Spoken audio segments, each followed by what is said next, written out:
Mom was so proud of her language that she never wanted to learn better English. Dad would say mean things with a smile to fool her all the time, and I hated it. Wow, this stew tastes like mud. What did you do to it, you insane woman? Dad? What you telling me? Do you like? Mi contento. As a kid, I never had the courage to tell Mom what a jerk he was, because I knew she'd be sad. But every time he did that and smirked at me, I knew that Mom would soon catch on to his words, and it would end bad.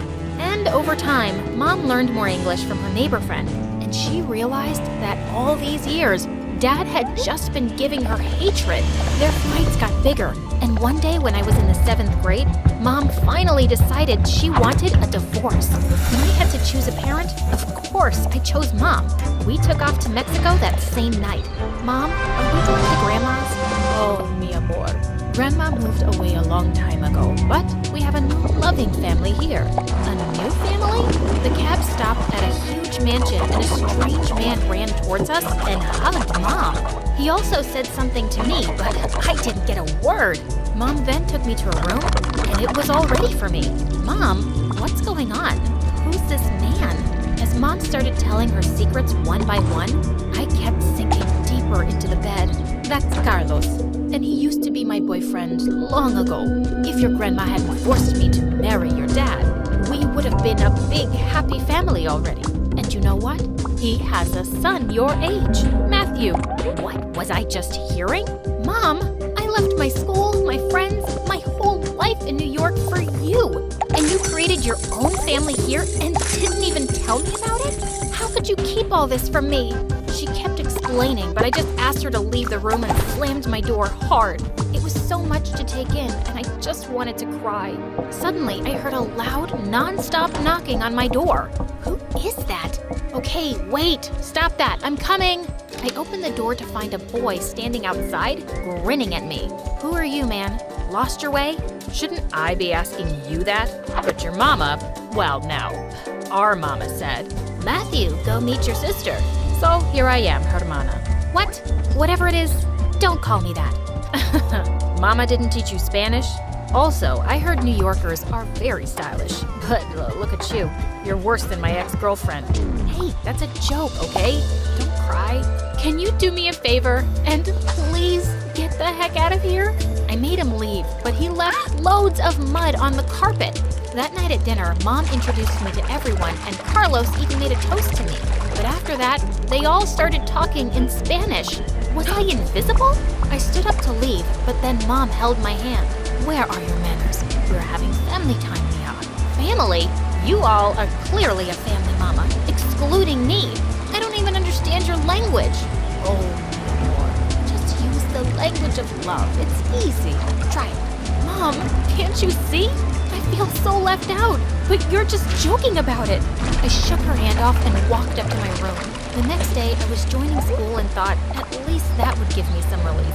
Until Matthew came and sat right next to me. Molly! Hey, better not tell anyone we're related. And can you please wax your mustache? People will think you're me. It's not my problem you've got a girly face. He hit my face with a book, and suddenly the teacher yelled, What's going on there? Ma'am, can you believe it? She's asking me to be her boyfriend, but I told her, I already have eyes for you. I was sure the teacher was going to kick him out now, but to my surprise, she giggled. Oh, stop it, you. What? Who was this boy? Soon I realized Matthew was the coolest kid in school. All the girls and even the teachers adored him for his crazy jokes. Not me. I hated him even more because he spoke in Spanish with Mom every time I was around. I felt like an alien in the house. That Christmas, Carlos was gonna host a grand party, but I wasn't interested. I think I have an important exam that day, and in the evening, I have dance practice. Liar, we don't have any exams on Christmas. And dance practice? You can barely walk. Ugh, I was gonna kill him. Seeing Mom and Carlos's faces, I could tell they wanted me to attend, so I reluctantly said yes. And the party wasn't that bad. I got to meet a handsome boy, Leo. He was Carlos's business manager's son. Hey, I know you must already have a boyfriend because you're so pretty. But I have to say, you have the most dreamy eyes. I've been watching you for hours. OMG, that made me blush. Thanks. Actually, I don't have a boyfriend yet. We exchanged numbers and started hanging out.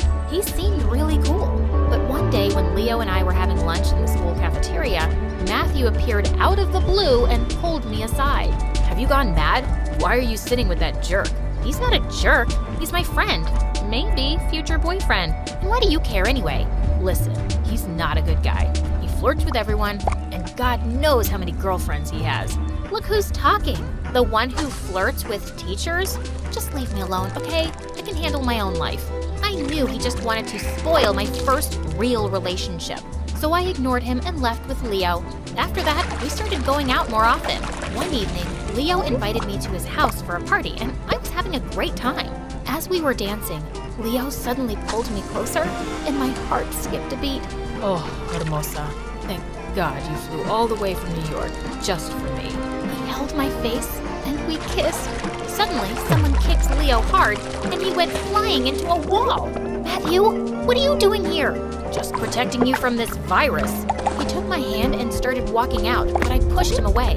You crazy idiot! You're the virus that's destroying my life. Why can't you just let me breathe? Breathe all you want, but see this first. He took out his phone and showed me Leo's Instagram page. It had a video of me and him kissing under the caption, 100th kiss from a New York chick. The page had videos of him kissing 99 other girls too. It looked like one of Leo's friends here had been making our video and was broadcasting it live for him. I jumped on Leo and scratched his face. Ah! The New York chick has gone crazy like her mad brother. Someone save me. Shut your dirty mouth. I trusted you, you mud mind. And I started pulling his hair like crazy. Matthew gave him a nice punch and then took me home. I felt really embarrassed for not listening to Matthew before. He'd only been looking out for me. So the next day at school, I sat next to him. Not so worried about this life-destroying virus now? Yeah, I realized it's better to have him as a friend than an enemy. I thanked him for the night before, and he just laughed and hit my face with a book again. As days passed, we became good friends. I also decided to talk to Carlos and Mom and apologize for being so neglectful, but they surprised me instead. Princesa, we have some exciting news for you. See, mija, your 15th birthday is coming, and here in Mexico, we call it quinceañera. It's a grand family party. You'll love it, but why do you want to do this for me? You know, after I've been, well, not so nice. Because we're family, estúpida. And you're no less than Matthew to me. I want to do this for my daughter. I felt so stupid for not seeing this before. These people really cared about me, just like the family I always wanted. Check out this APY on uninvested cash. With Robinhood Gold, you get higher rates than without a gold. On the day of the party, I could already hear music and people laughing and talking as I got ready. I walked out all dressed in their traditional way, and everyone clapped for me. Just then Matthew barged into the room looking mad. Stop the party, Papa. This girl doesn't deserve any of this love and attention. What? Matthew, calm down. Estelle is your nothing. She's my nothing, Papa. What's gotten into you, man? I was horrified when I saw what he had in his hand. It was my diary. Oh my God, no. After all this effort we've been making for you, this is what you really think of us? You suck. Matthew, enough. What are you talking about? Oh, let me read it out loud, Papa. This place is hell on earth. I hate their food, their language, this house. Carlos is so loud and annoying. Why is he so desperate to be my dad? Probably because his own son is a loser with half a brain. They're both stupid and I deserve better. There was a pin-drop silence as everyone stared at me. You should have never taken my diary, you jerk. And yes, I wrote this, but that's when I first came here and I was having a really hard time adjusting. I was just mad, and I didn't really mean it. This is not how I feel now. Carlos, Mom, I promise, I really like being part of this family. You're not part of this family, Estelle, and you never will be. And before I could stop myself, I said the stupidest thing ever.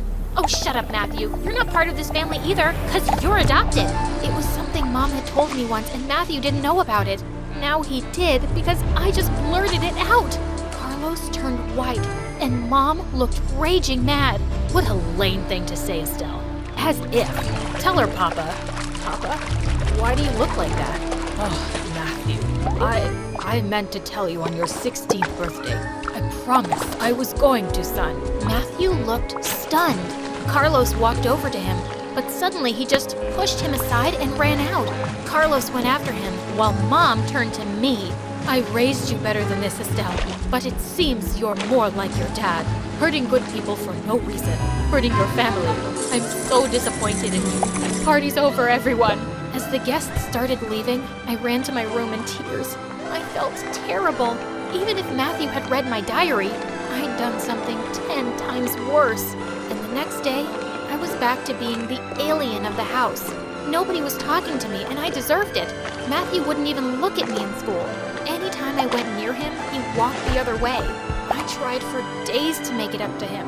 One evening, I sneaked into his room, finished his history paper, and left it on his desk.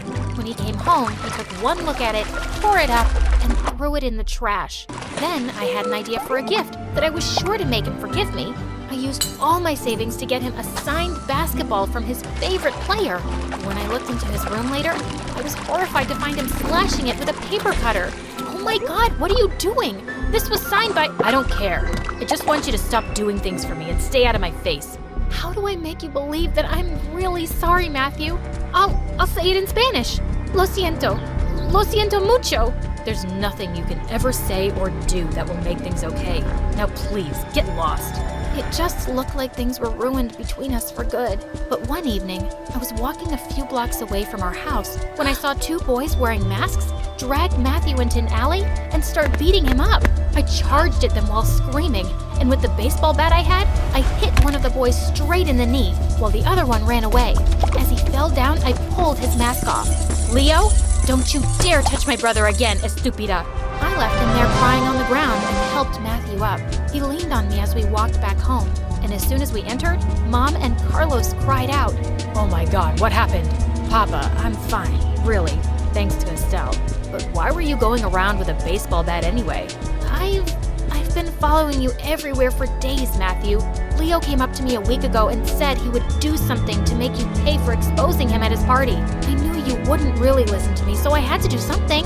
I couldn't let you get hurt. I've done a pretty good job of that myself. Suddenly, Carlos stepped forward and hugged me.